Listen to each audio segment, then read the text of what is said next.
when you combine that clear intention with the elevated emotion, and you feel love, your body's so objective that it's actually believing it's living in that future in the present moment. And your body now is beginning to change. Power of mind. Start your journey today.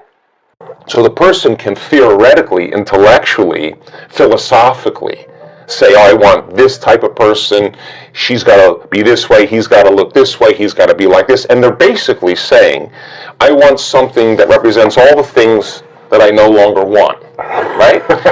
And so they're creating with their brain and mind, which is perfect.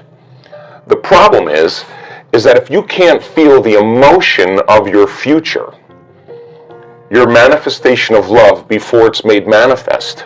Like people say, well, when my relationship happens, when I find Mr. Right, then I'm going to feel love. Well, waiting for the outer environment to change, to take away this feeling of anger, resentment, emptiness.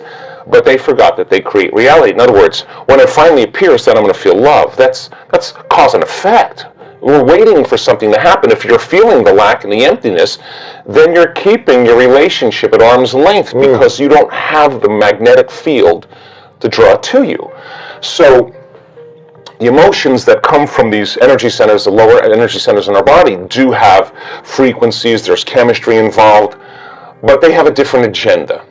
So now we ask the person, can you teach your body emotionally what the future will feel like before it's made manifest? That means you can't wait for your relationship to feel love. You have to reverse that battleship and understand feeling love now is going to be the magnet. And if you can hold the vision of your future, a clear intention, with a coherent brain, organize signals into the field, and you could actually crack this thing open and practice getting so present in the moment that you're not anticipating the next moment or trying to predict the future. And you're no longer romancing the emotions of your past. You can find that sweet spot of the generous present moment. The familiar past is the known emotionally. The predictable future is the habituation of autopilot, being unconscious, and programs. Those are both knowns. There's only one place where the unknown exists. That's the present moment. So if you could work with your body to the point that it trusts you enough to feel so safe that you have conquered it in a certain way that it could actually relax into the present moment, and it's not worried about what's going to happen next or what's going on around you, or that you need to eat, you need to pee, you need to move. You got beyond all your drives and you're ready to create.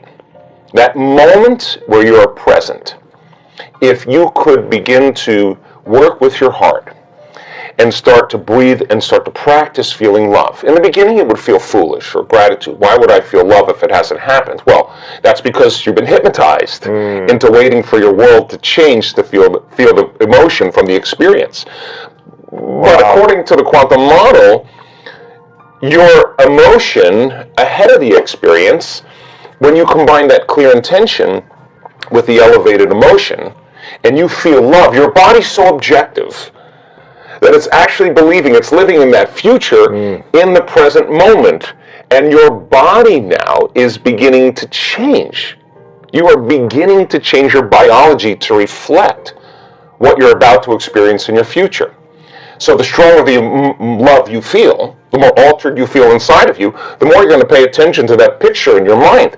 Stimulus, response, memory, emotion, thought, and feeling. But now you're remembering your future instead of remembering your past. And biologically, it's actually the same. So then the stronger the emotion you feel from some outer experience in your life, the more altered you feel, the more the brain freezes the frame and takes a snapshot.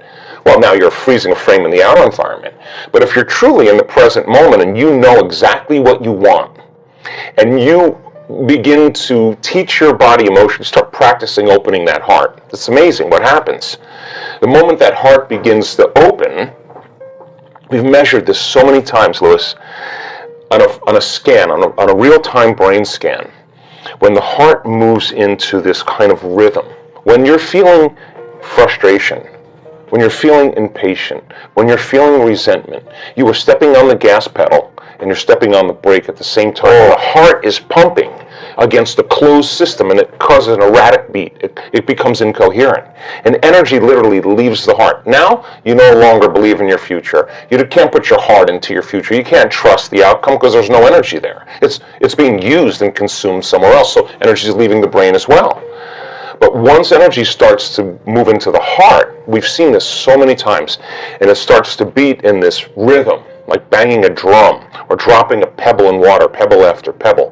The heart begins to create a wave of energy right to the brain, like taking a big sheet and going like that, and then all of a sudden you see this wave, and the brain gets this rush of energy, and that change in brain wave patterns, that change, that wave is carrying information.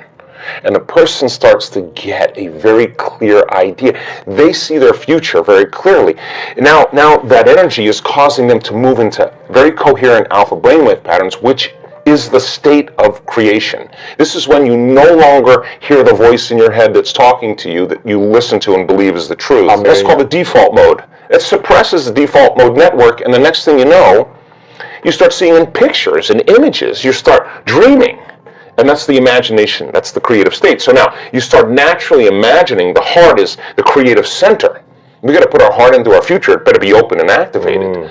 So now when you start falling in love with your future, oxytocin is released in the brain and in the heart. Oxytocin signals nitric oxide.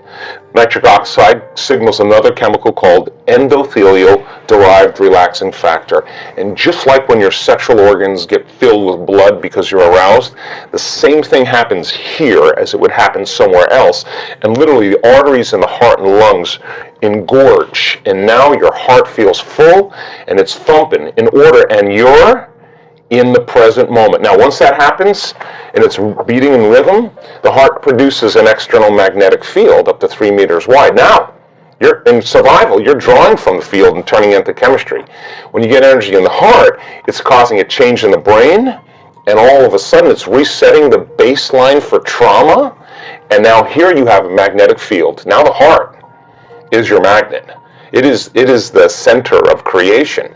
And now that energy is frequency, and frequency carries information, and you can lay the thought of your new relationship on that energy because it's consistent with it. You cannot lay the thought of your new relationship in need. That's a different energy. You're in lack. So now you're trying, you're grasping, you're controlling, you're forcing, you're trying to predict, you're overthinking, overanalyzing, and that's how people live their relationships.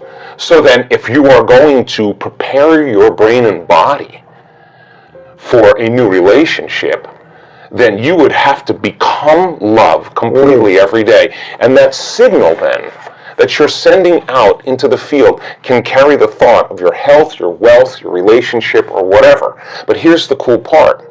When the heart is activated like that, and you feel so whole, so in love with life, so satisfied in the moment, so exuberant, that it's impossible to want.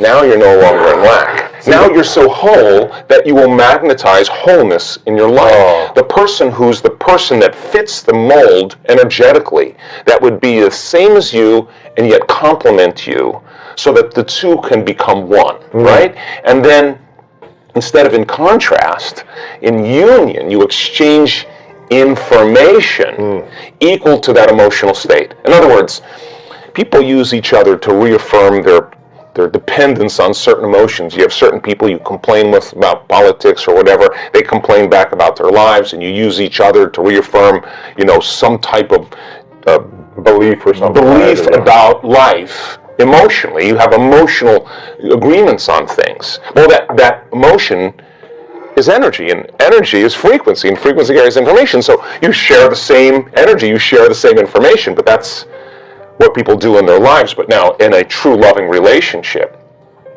when you're truly in your heart, then the question is, what would love do in the relationship? And when your heart is open, it's no longer about you. Yeah. It's about how I feel so amazing with you. I feel even more amazing, but without you, I'm still whole. And so now I'm no longer in need or lack. And so now, when we get together, and our fields interfere, when they start interfering, now the amplitude gets way higher, and there's way more energy. And now, I'm all about all 7 centers of the body lining up, all of them. Now we're here in a body, let's enjoy it all, but come from love. And so now your heart is so open that you can't do anything else but give. You feel so amazing. You're so happy with yourself, so happy with your life, so happy with what you have. You want other people to feel the same way. And you say, here, take that. And when you give now, guess what happens? You release more oxytocin, more nitric oxide, and more of those chemicals that cause the heart to swell even more.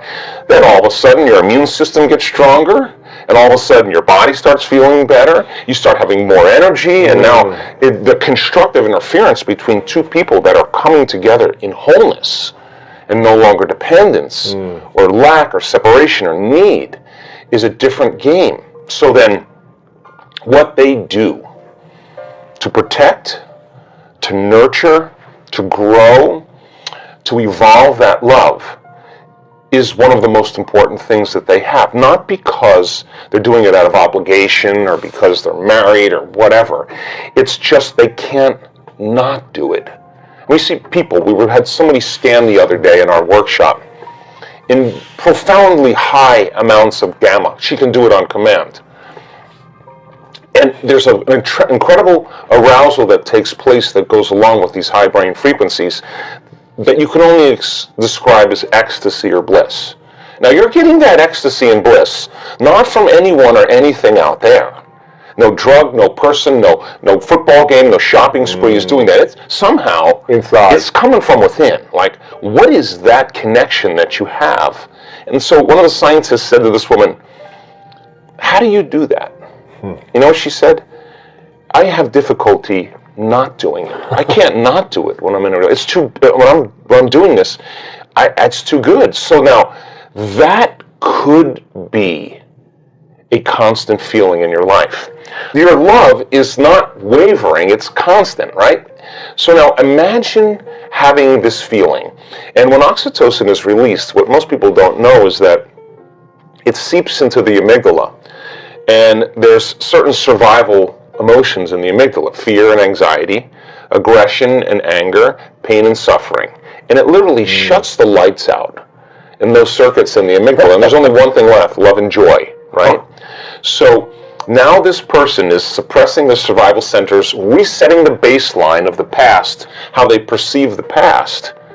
And now the research on oxytocin shows that when you have just a slight level of increase, and our research shows our students are way outside of normal, that it's impossible to hold a grudge. You know why? Because the feeling feels so good. Why would you judge another person, or why would you react to some condition and lose that feeling? You figure it out really fast. So this birth of unconditional love really says, I'm in love with myself, my connection to some divine intelligence within me, and because I'm so in love with life and with myself, I'm looking at life through the lens of love, which means I'm going to allow you to be whoever you want around me. I don't really, I'm no longer, no, actually, because I've overcome my fear, I've overcome my anger, and now I'm ready for love. And now that relationship that you have, if you find that equal, that's a needle in the haystack, because now it's a vibrational match. Right. And so as long as you're evolving, as long as I'm evolving, as long as we're sharing the same ideals, as long as we're working together, as long as we have our independence, and as long as we come together and we bring our best, and I say to you, how was your day? I mean, what did you learn? Or let's start our day. So how are you going to be today? Come on, let's just support each other. So what are the programs you're going to stay away from? Are you going to rush? What did you do yesterday that you want to improve today? How can I support you? How can I love you in that? You want to text at noon? What do you need? And then, how am I going to be? Okay, tell me how you vocalize it, articulate it, so that now I understand your intention and I can support. That's good. And so then, when the person can articulate it, what are they doing? They're rehearsing in their mind who they're going to be, and so now they're becoming conscious of that future.